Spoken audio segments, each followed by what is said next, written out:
তৃতীয় শ্রেণী বাংলা। তো আজকে আমরা সমাধান করব পাঠ ২৭। তো প্রথমে সমাধান করব ১ নাম্বারের বাক্য, এটা হচ্ছে ৯৩ পৃষ্ঠা। তারপরে সমাধান করব ২ number, ৩ number, ৪ number, ৫ number, ৬ number, পৃষ্ঠা নাম্বার হচ্ছে ৯৪।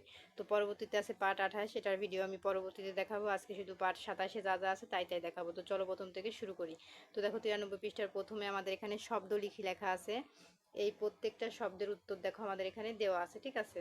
তো আমি আর পড়লাম না, যেহেতু শব্দের উত্তর এখানে দেওয়া আছে। এখন চলে যাব ১ নাম্বারে। তো ১ নাম্বারে আমাদের এখানে কি বলেছে, বাক্য লিখি। মুক্তিযুদ্ধ, জাদুঘর, অবদান, অস্ত্র, লড়াই। তো চলো প্রত্যেকটার বাক্য কি হবে আমরা দেখি।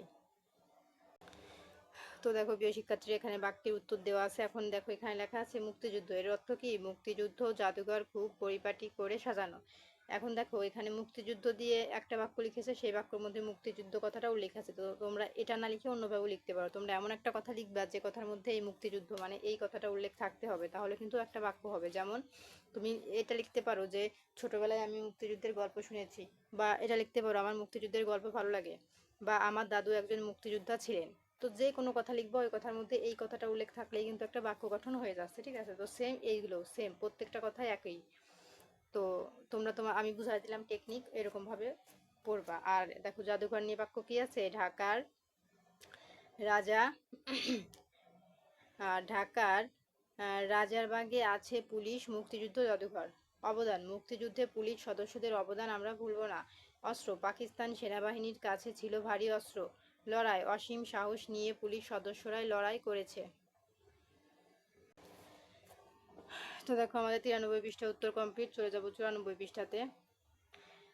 এখানে আমাদের দেখো কি লেখা আছে, শূন্য স্থান, খালি জায়গায় শূন্য স্থান পূরণ করি। তো চলো ক থেকে ঘ পর্যন্ত আছে, পড়িয়ে উত্তর দেখি। এই যে দেখো আমাদের উত্তর, ঢাকার এই যে ঢাকার রাজারবাগে আছে পুলিশ মুক্তিযুদ্ধ জাদুঘর।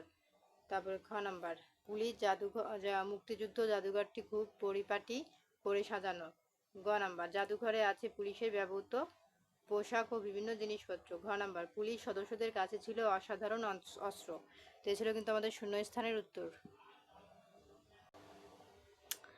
তো দেখো আমাদের শূন্যস্থানের পরে চলে যাব ৩ নাম্বারে। ৩ নাম্বারে কি বলেছে দেখো, বুঝেনি, মানে এখানে উত্তর দেওয়াই আছে, আমাদের একটু পড়তে বলেছে। স্মৃতিময়, স্মৃতিময় মানে কি? মনে রাখার মতো বিষয়। পাঠাগার মানে কি? যেখানে পড়ার জন্য বই রাখা হয়। আত্মত্যাগ মানে নিজের জীবন উৎসর্গ করা। এখন দেখো ৪ নাম্বারে আমাদের কি লেখা আছে, উত্তর বলিও লিখি। আমাদের এই প্রশ্নগুলো বলতে হবে এবং লিখতে হবে। ক নাম্বার আছে, রাজারবাগ পুলিশ মুক্তিযুদ্ধ জাদুঘর কিসের স্মৃতি বহন করে? খ নাম্বার, কবে কখন পাকিস্তানি সেনারা রাজারবাগে আক্রমণ করে? গ নাম্বার, রাজারবাগের পুলিশ সদস্যরা কিভাবে সারা দেশে পুলিশকে বার্তা পাঠিয়েছিলেন? তো চলো আমরা ৩টি প্রশ্নের উত্তর দেখে নেই।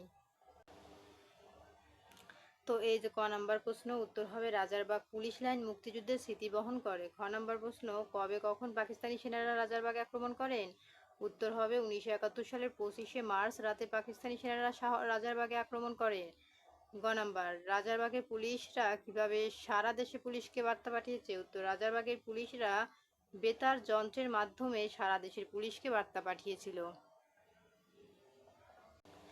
তো দেখো আমাদের ৪ নাম্বার উত্তর কমপ্লিট। চলে যাব ৫ নাম্বার। এখন ৫ নাম্বারে আমাদের এখানে কি বলেছে, বাম পাশের শব্দের সাথে ডান পাশের মিল করি। শব্দ জোড়া দিয়ে নতুন শব্দ বানায়, মানে এই বাম পাশের শব্দের সাথে ডান পাশের শব্দ জোড়া দিয়ে নতুন করে আমাদের এখানে শব্দ লিখতে হবে, ঠিক আছে। যেমন এই দুইটার থেকে আমাদের বুঝে এখানে লিখতে হবে। তো চলো আমরা নতুন শব্দ তৈরি করি। এই যে দেখো নতুন শব্দ এখানে আছে, মুক্তি আগর। এটা দিয়ে নতুন শব্দ কি হবে? মুক্তিযুদ্ধ। রাজার যুদ্ধ, মানে বাম পাশে আছে রাজার আর ডান পাশে আছে যুদ্ধ। এখন এই দুইটা দিয়ে আমাদের নতুন শব্দ কি হবে? রাজার বাঘ। এখানে আছে পাট, এখানে আছে বাঘ, আর দুইটা মিলে আমরা এখানে নতুন শব্দ কি লিখেছি? পাঠাগার। এখানে আছে সেনা, এখানে আছে ত্যাগ। আর নতুন শব্দ কি বানাইছি? সেনাবাহিনী। এখানে আছে আত্মা আর এখানে আছে বাহিনী। নতুন শব্দ কি লিখেছি? আত্মত্যাগ।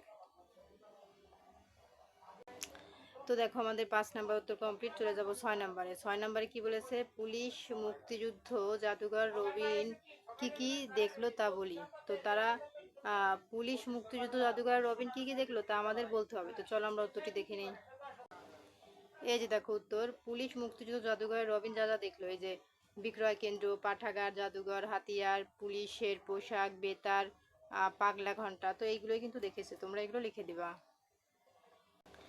তো দেখো আমাদের 94 পৃষ্ঠার এটার 6 নম্বর উত্তর কমপ্লিট। তো পরবর্তীতে আছে পার্ট 28। তো পার্ট 28 ভিডিও দেখার জন্য অবশ্যই সাবস্ক্রাইব মাই চ্যানেল।